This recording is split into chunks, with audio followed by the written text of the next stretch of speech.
इस फिल्म की कहानी 10वीं शताब्दी के अंत की है, जहां ड्रैगन प्रजाति विलुप्त मानी जा रही थी, पर एक लड़के को एक जीवित ड्रैगन मिलता है। उन दोनों के बीच इतनी गहरी दोस्ती हो जाती है कि वो ड्रैगन उस लड़के के लिए अपना दिल निकाल के दे देता है। पर एक भविष्यवाणी हुई थी कि ड्रैगन मानवता को खत्म कर देंगे। इस फिल्म की कहानी एक अस्तबल कर्मचारी जेब की है, जिसके सपने बहुत बड़े हैं। वो एक योद्धा बनना चाहता है, लेकिन उसके लिए ये नामुमकिन था। उस समय छोटे किसानों को योद्धा बनने का मौका नहीं दिया जाता था। उस समय राजा की दिमागी हालत भी कुछ ठीक नहीं थी। राज्य को संभालने के लिए किसी न किसी का तो होना जरूरी था। इस कारण लॉर्ड ऑसरिक राजा का मुख्य सलाहकार के रूप में राज्य को संभालने की शपथ लेता है। साथ में वो सभी को एक उपहार देता है, एक अंगरखा जो उनके दर्जे के हिसाब से उन्हें पहनना पड़ेगा, जो ये भी दर्शाती है कि राज्य में कौन बड़ा है या कौन छोटा। साथ में हमें मैंसल को दिखाया जाता है, जिसे फायर पीटर के द्वारा एक खुफिया कैद खाने की देख रेख के लिए रखा गया था। फायर पीटर बहुत पुराने योद्धा है,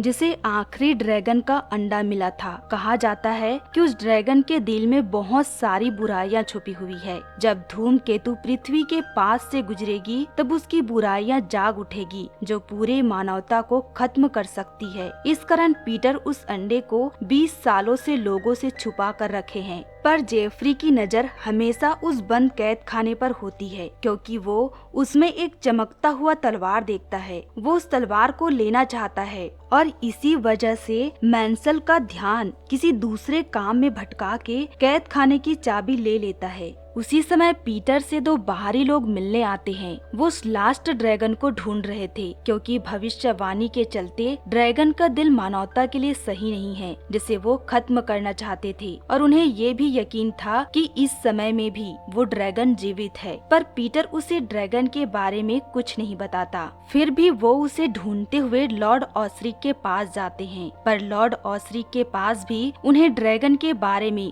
कुछ जानकारी हासिल नहीं होती। उल्टा लॉर्ड ऑसरिक उन विदेशियों को धमकी देता है जल्द से जल्द इस राज्य से बाहर निकलने के लिए। उनका मानना था वो ड्रैगन की बातें कर उनकी प्रजा को डरा रहे हैं। वहीं उसी रात जेफ उस खुफिया कैद खाने में तलवार को लेने के लिए घुस जाता है, पर वो तलवार टूटा हुआ था। लेकिन वो वहाँ पे एक अंधेरी गुफा को देखता है। उसके अंदर जाने पर वो देखता है कि उसके सामने एक ड्रैगन है। पहले तो जेफ उसे देखकर चौंक जाता है, पर वो ड्रैगन जरा सा भी खतरनाक नहीं था। वो इंसानों की तरह बोल सकता था। उसके दिल में जरा सी भी बुराई नहीं थी। वो भला इंसानों को क्या नुकसान पहुँचाएगा। जेफ को वो ड्रैगन बहुत अच्छा लगा। उस ड्रैगन का नाम पीटर ने ड्रैक रखा था। जेफ रोज उससे मिलने लगा। वो ड्रैक से कहने लगा कि तुम्हें बाहर निकलना होगा। बाहर की दुनिया बहुत बड़ी है, जिसे तुम्हें देखना चाहिए। पर ड्रैक बाहर निकलने के लिए राजी नहीं था। उसी दिन ड्रैक को पता चलता है कि फायर पीटर का देहांत हो गया है। पीटर ने 20 सालों तक ड्रैक की रक्षा की।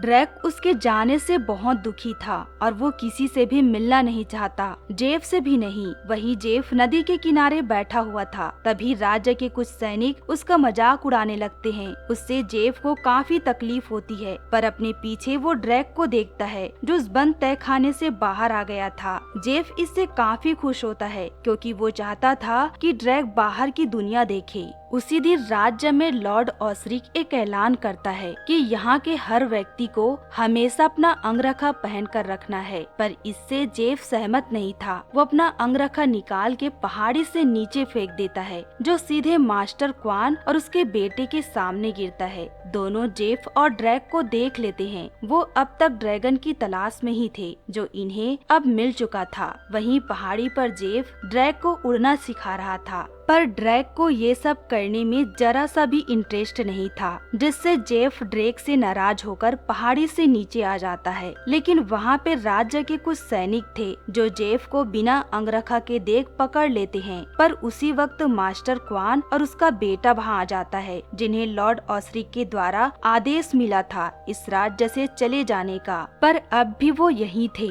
जिससे सैनिक उन पर हमला करने लगते हैं। लेकिन वो मास्टर क्वान के बेटे से जीत नहीं पाते और उन्हें वहाँ से भागना पड़ता है। उसी समय जेब को मास्टर क्वान के बेटे की सच्चाई पता चलती है। दरअसल वो एक लड़का नहीं बल्कि एक लड़की थी, जो काफी बहादुर थी। जो जेफ के नजर हटते ही वहाँ से अचानक गायब हो जाते हैं। तभी जेफ राज्य के कुछ सैनिकों को अपनी तरफ आते देखता है, जिससे वो दौड़कर ड्रैग के पास जाता है और उसे छुपने कहता है ताकि उसे कोई देख न ले। पर चौंकने की बात ये थी कि ड्रैग अपना हुलिया बदल सकता था। वो सैनिकों को देख पत्थर का रूप ले लेता है, जिससे सैनिक उसे पहचान नहीं पाते। वो जेफ से मास्टर क्वान के बारे में पूछ रहे थे, पर जब जेफ उनके बारे में बता नहीं पाता तो वो सैनिक उसे पहाड़ी से गिरा देते हैं। लेकिन जेफ को गिरते देख ड्रैग अपनी असली रूप में आ जाता है और अचानक उड़कर जेफ को पकड़ लेता है। तब उसे एहसास होता है कि वो सच में उड़ सकता है, क्योंकि वो इतने सालों से एक बंद कमरे में कैद था। पर अब उसका राज भी दुनिया के सामने आ गया था। राजा से लेकर प्रजा तक ड्रैग को देख लेते हैं। ड्रैग से प्रजा डरी हुई थी और उसे एक खतरनाक ड्रैगन समझकर मारने के लिए आगे बढ़ते हैं। उन्हें जेफ रोकने की बहुत कोशिश करता है, पर यहाँ पे कोई भी रुकने को तैयार नहीं था। तभी उसी वक्त लॉर्ड ऑसरिक वहाँ पहुँच जाता है और सभी को शांत कराता है, ये बोलकर कि हमारे राज्य में एक ड्रैगन है जो आगे हमारे राज्य की रक्षा करेगा। लॉर्ड ऑसरिक चाहता था कि ड्रैग को राज्य की सेवा में लगा दिया जाए। साथ ही जेफ को एक योद्धा बनने का मौका दिया जाता है। जेफ के कहने पर मास्टर क्वान और उसके बेटे को कुछ दिनों के लिए राज्य में रुकने दिया जाता है।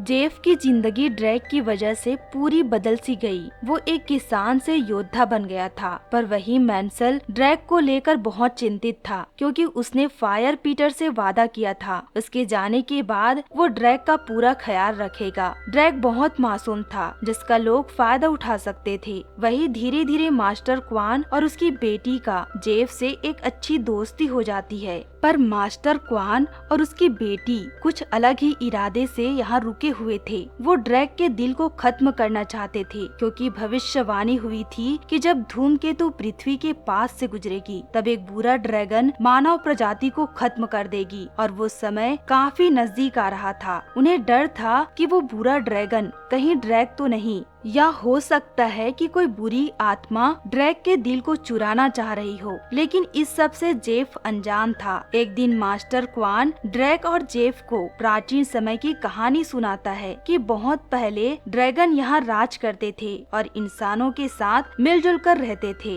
एक ड्रैगन ने तो एक राजकुमार को बचाने के लिए अपना दिल निकाल के दे दिया था, पर इससे ड्रैगन को कुछ नहीं हुआ। वो जीवित रहा और राजकुमार को ड्रैगन की सारी शक्ति मिल गई। इस तरह ड्रैगन को स्वर्ग में स्थान मिला। पर ड्रैगन को अपना दिल हर किसी को नहीं देना चाहिए। कुछ बुरे लोग भी होते हैं जो इसका फायदा उठा सकते हैं बुरे कामों के लिए। इससे ड्रैगन को स्वर्ग में स्थान नहीं मिलता। दरअसल मास्टर क्वान ड्रैग को सतर्क कर रहे थे ताकि कोई धोखे से उसका दिल चुरा न सके। मास्टर क्वान ड्रैग को मारना नहीं चाहते हैं, वो तो भविष्यवाणी के उस बुरे ड्रैगन को ढूंढ रहे थे। मास्टर क्वान ड्रैग को एक ड्रैगन की तरह उड़ना और आग उगलना सिखा रहे थे, पर उसका ये काम लॉर्ड ऑसरिक को पसंद नहीं आ रहा था। वो मास्टर क्वान को चुपके से यहाँ लाने कहते हैं, पर उनके सैनिक धोखे से मास्टर क्वान समझकर मैंसल को पकड़कर ले आते हैं, क्योंकि उस वक्त मैंसल ने मास्टर क्वान के कपड़े पहने हुए थे।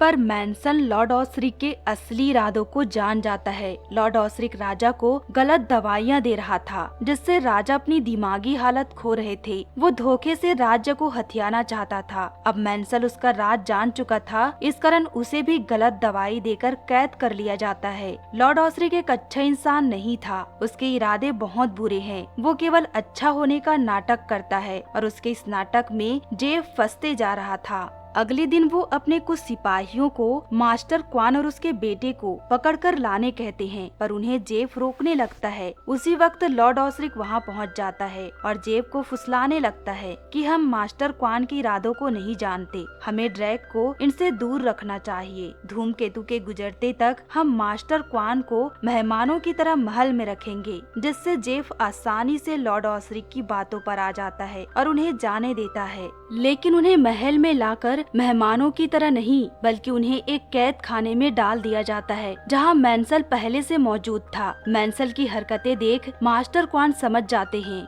कि लॉर्ड ऑसरिक के इरादे अच्छे नहीं हैं। वहीं लॉर्ड ऑसरिक जेफ से कहता है कि तुम्हारे और ड्रैग का योद्धा बनने का समय आ चुका है। टेरागॉट ने राज्य की सीमा के घरों पर हमला किया है, जिसकी मदद के लिए हमें जाना होगा। जेफ को योद्धा बनने की बहुत खुशी थी, इस कारण वो ड्रैग के साथ युद्ध के लिए निकल जाता है। वहाँ सीमा पर सारे सैनिक मारे जा चुके थे। अचानक उन पर छिपे हुए टेरागॉट के सैनिक हमला कर देते हैं, जिससे उनके बीच युद्ध शुरू हो जाता है। युद्ध के दौरान जेफ को भाले लगने वाले थे, जिसे लॉर्ड ऑसरिक अपने सीने पर लेके जेफ को बचा लेता है, लेकिन इससे लॉर्ड ऑसरिक बहुत घायल हो चुका था। उससे बचाने का एक ही तरीका था, अगर ड्रैग का दिल उसे दे दिया जाए तो वो बच सकता है। ड्रैग बहुत ही मासूम है। वो जेफ की जान बचाने के लिए लॉर्ड ऑसरिक को अपना दिल देने ही वाला था कि जेफ को पता चल जाता है कि लॉर्ड ऑसरिक कोई घायल नहीं हुआ है, ये पूरा युद्ध ही नकली था। लॉर्ड ऑसरिक ड्रैग का दिल लेने के लिए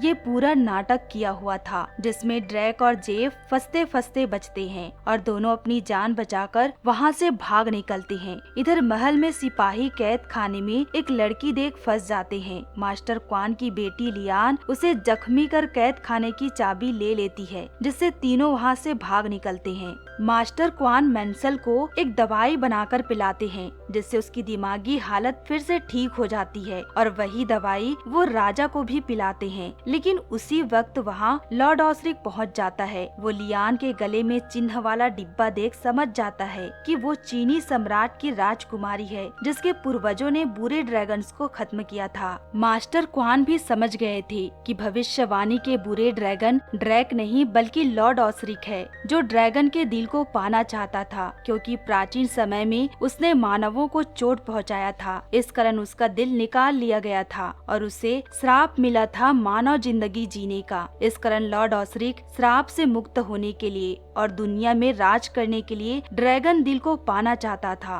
और उस डिब्बे में भी एक ड्रैगन का दिल था, जिसे लेने के लिए लॉर्ड ऑसरिक मास्टर क्वान को मार डालते हैं। पर उसी वक्त जेफ और ड्रैग वहां पहुंच जाते हैं। प्रजा को भी लॉर्ड ऑसरिक की असलियत पता चल चुकी थी, पर बहुत देर हो चुका था। उसी वक्त पृथ्वी के नजदीक से एक धूमकेतु गुजरता है और लॉर्ड ऑसरिक उस दिल के जरिए से देखते ही देखते एक भयानक ड्रैगन का रूप ले लेता है, जिससे पूरा राज्य चौंका हुआ था। जिसे वो एक अच्छा सलाहकार मान रहे थे, वो इंसानों को खत्म करना चाहता था। पर वहाँ पे ड्रैग भी था, जो जेफ को अपना भाई मानता है। उसके लिए वो उस ड्रैगन को ऐसा करने नहीं देगा। इस कारण दोनों के बीच लड़ाई शुरू हो जाती है। ड्रैग उस ड्रैगन से बहुत छोटा था, पर उसकी शक्तियाँ बहुत बड़ी थी। ड्रैग अपनी इन शक्तियों से अनजान था, पर वो आज जेफ के लिए उस ड्रैगन को हरा देता है। वो अपने शक्ति का इस्तेमाल कर उसे बर्फ सा जमा के उसके टुकड़े टुकड़े कर देता है। वो इस लड़ाई को जीत चुका था, पर उसी बर्फ का एक टुकड़ा जेफ के सीने में लग गया था। उसे बचाने के लिए ड्रैग मास्टर क्वान की कहानी की तरह अपना दिल जेफ को दे देता है, जिससे उसकी जान बच जाती है। ड्रैग भी जीवित रहता है। इस तरह आखिरकार बुराई का अंत होता है। ड्रैग को जेफ के रूप में एक भाई मिल जाता है। राज्य में भी पहले की तरह लोग बिना भेदभाव के रहने लगते हैं और लियान अपने राज्य लौट जाती है। वही मेंसल को मोनेस्ट्री का संरक्षण सौंपा गया और जेफ ने वो पा लिया जो वो चाहता था। वो एक योद्धा बन गया। इस तरह इस कहानी का एक हैप्पी एंडिंग होता है। फिल्म का नाम अ न्यू बिगिनिंग इसलिए रखा गया है क्योंकि ये ड्रेक और जेफ के लिए एक नई शुरुआत थी। इस फिल्म की कहानी में दिखाया गया है कि एक सच्चा योद्धा बनने के लिए सिर्फ शक्ति नहीं बल्कि साहस और करुणा की जरूरत होती है। दोस्ती और विश्वास सबसे बड़ी ताकत होती है। अपनी जिम्मेदारी को समझकर सही राह चुनना ही असली वीरता है। तो दोस्तों, आपके द्वारा हमारे वीडियो को काफी पसंद किया जा रहा है, काफी लाइक भी कर रहे हैं और कमेंट्स भी कर रहे हैं, लेकिन आप में से ज्यादातर व्यूवर ने हमारे चैनल को अभी तक सब्सक्राइब नहीं किया है। तो दोस्तों, हमें सपोर्ट करने के लिए हमारे चैनल को सब्सक्राइब करें।